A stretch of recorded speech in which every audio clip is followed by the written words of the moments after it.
Mix by welcome music. देबू नाही धोखा क्रिया खाला तू प्यार में। पूजा करे ऐनी संगे माई दरबार में। देबू नाही धोखा क्रिया खाला तू प्यार में। देबू नाही धोखा क्रिया खाला तू प्यार में। पूजा करे ऐनी संगे माई दरबार में। देबू नाही धोखा क्रिया खाला तू प्यार में। देबू नाही धोखा क्रिया खाला तू प्यार में। मैया से बड़का केहू नइखे संसार में। देबू नाही धोखा क्रिया खाला तू प्यार में। देबू नाही धोखा क्रिया खाला तू प्यार में। DJ Manish Raxaul. Mix by welcome recording studio Jamu बाजार। कि खाला तू प्यार में। देबू नाही धोखा क्रिया खाला तू प्यार में। हमारा से कबो जइबू न रूठ हो। सच्चा दरबार हवे बोली हो न झूठ हो।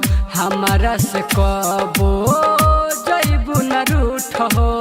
सच्चा दरबार हवे बोली हो न झूठ हो।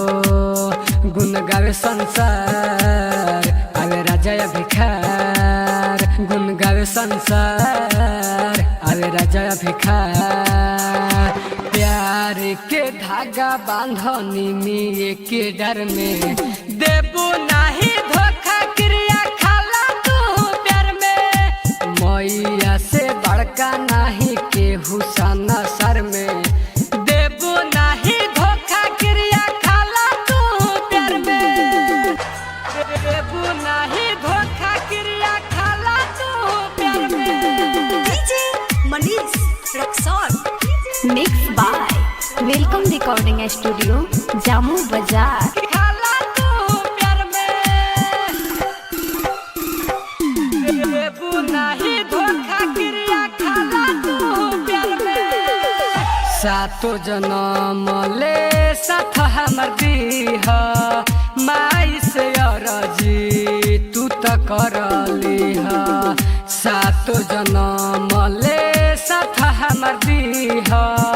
माई से अरजी तू त करलीह।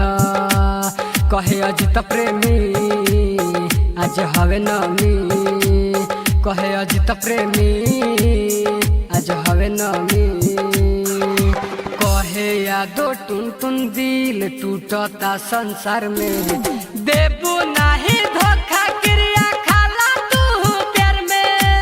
मैया से बड़का केहू नइखे संसार में।